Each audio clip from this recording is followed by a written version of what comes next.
L'actu du jour.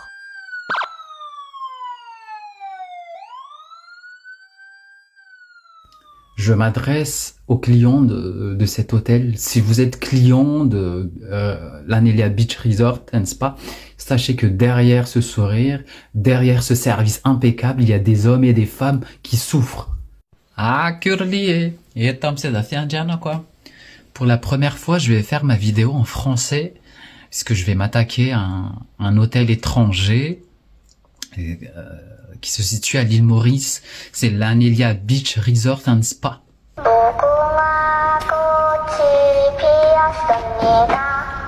Quand un employeur ne peut pas gagner par le droit, il gagne par la peur. Ce que je vais vous montrer aujourd'hui, c'est exactement ça. Des travailleurs malgaches piégés loin de leur famille, piégés sans issue. Des employés malgaches ont quitté leur pays, leur famille, leurs proches, leur vie, pour travailler à l'île Maurice, notamment à l'Anelia Beach Resort and Spa.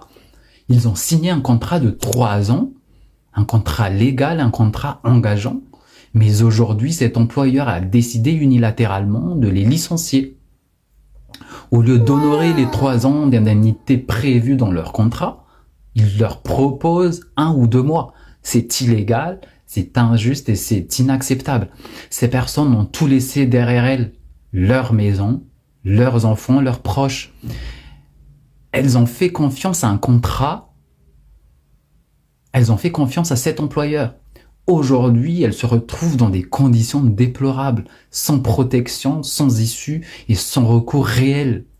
Ce qui m'étonne le plus, c'est que l'ambassade malgache n'a pas agi. Seul le syndicat local est présent, mais ils sont bloqués. Il y a des malheureux qui fait parce qu'ils, comme on peut venir une commission des droits de l'homme, c'est parce qu'ils m'ont obligé de faire complainte à la commission des droits de l'homme parce qu'il doit un man travailleur pas être respecté. Vous connaissez, un ministre travail, son rôle, c'est protéger un travailleur. C'est pas protéger patron. Mais aujourd'hui, on a l'impression que ce tracas principal, c'est protéger patron. Derrière moi, là, de trouver un groupe travailleur. Ce groupe travailleur là, depuis début avril, ils ont fait cette complainte d'environ au travail parce qu'ils ont fait subir une maltraitance, un mauvais traitement dans ce travail. Puis traiter eux, comment dire, un esclave. Pas considérer eux dans conditions de travail. Par exemple, quand tu es dans un jour congé, des autres, ouais, tu es dans un jour congé là, et tu fais un droit sortir, tu as besoin de rester parce qu'ils s'amènent besoin d'attendre, rappelle-toi. Mais nous pas qu'on connaît quelle est la suite. À tel point qu'à force que ça travaille là, tous les jours, il y a une menace qui peut avoir les autres des hauts, qui peut expulser les autres du pays. Mais il y a une partie là donc qui finit faire ce qu'on appelle licenciement déguisé. C'est-à-dire qu'il finit faire une complainte comme quoi les autres patrons ils mettent les autres des hauts pour ce l'agissement, pour ce manière à agir. Ok? Oui, merci. Ça fait plus d'un mois qu'on a fait notre complainte au ministère du Travail. On a fait le licenciement déguisé d'après ce qu'on a vécu dans l'entreprise qu'on a travaillé. Du coup, pour le moment, on n'a pas eu de réponse exacte parce qu'on demande la confrontation avec l'employeur. Là, maintenant, on est ici au droit de l'homme. C'est notre seul espoir qu'on peut avoir des solutions. Nous, les Malgaches ici, on travaille bien. On peut faire tout le travail. Mais quand il y a de choses qui n'est pas compatible à la loi.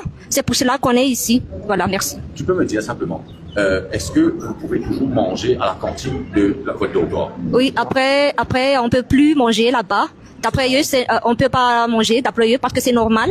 Et on peut pas laver aussi nos vêtements à la lingerie. Voilà. Okay. Et ce matin, vous avez été à la police pour demander, tout simplement pour faire une precautionary measure, pour informer que vous n'allez plus habiter dans le dortoir. Qu'est-ce qui s'est passé? Ce qui s'est passé à la police, on était là pour mettre à la lettre qu'on a notre nouvelle adresse. Après ça, la police a appelé le HR et il est venu avec le manager. Du coup, il n'y a pas de réponse parce que le police a dit que c'est pas leur responsabilité et on doit revenir au ministère du Travail. C'est pour ça. Ces travailleurs ont 2 demandes simples, soit que l'employeur honore les 3 ans d'indemnité, soit qu'il autorise un transfert vers une autre entreprise pour travailler dignement. 2 solutions, l'employeur refuse les 2.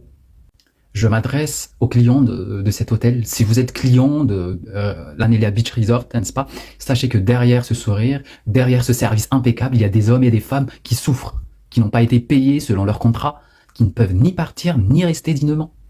La prochaine fois que vous réservez, posez-vous la bonne question. Est-ce que cet hôtel mérite mon argent? Comme par hasard, ce qui s'est passé après, 3 de ces travailleurs ont subitement changé de position. Ils ont tourné le dos au mouvement et sont retournés travailler chez cet employeur. Très vite, une vidéo est apparue. Ces 3 personnes affirment que tout va bien. qu'elles sont bien traitées, bien logées, bien nourries, sauf que cette vidéo soulève plus de questions qu'elle en répond. Et aussi, concernant la troisième vidéo qu'ils ont fait, c'est à propos de moi, parce que c'est moi qui ai retourné en premier à l'entreprise. Ils ont dit que la direction m'a appelé, la direction m'a menacé, et ils ont dit aussi que je suis retourné en enfer. Et tout ça, c'est faux et c'est au contraire. Je suis retourné à ma propre initiative. Personne ne m'a pas forcé, ni qui que ce soit. Et aussi, quand je suis retourné, il y a une intermédiaire.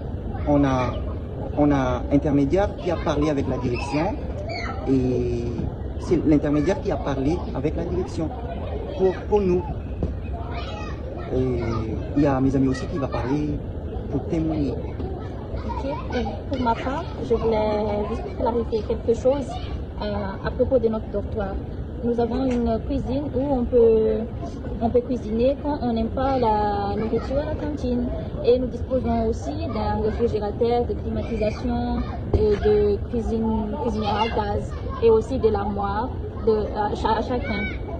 Et nous pouvons également laver notre propre linge à la lingerie. Bonjour, en fait, d'après ce qu'il a dit, hier on était aux droits de l'homme, ici à Île Maurice et Ben, et on était là-bas hier et on voulait quitter l'hôtel définitivement parce qu'on n'est plus en sécurité à l'hôtel. Et parce que ça fait presque une semaine plus qu'on ne nous donne pas la nourriture et pour laver notre vêtement aux lingeries. Et on a pris la responsabilité pour aller aux droits de l'homme pour quitter le dortoir. Et aujourd'hui, on est venu à la police pour déclarer que on est changé de l'endroit parce que on est au syndicat, notre nouvelle adresse, et c'est lui qui nous héberge et donne la nourriture au syndicat. Et pour confirmer à la police que on n'est pas missing. Pourquoi ont-ils changé d'avis aussi soudainement? Pourquoi, sous forme de vidéos publiques, ces travailleurs loin de chez eux, sans filet de sécurité, sans famille, dépendants de leur employeur pour leur logement, pour leur nourriture, leur séjour légal sur l'île surtout?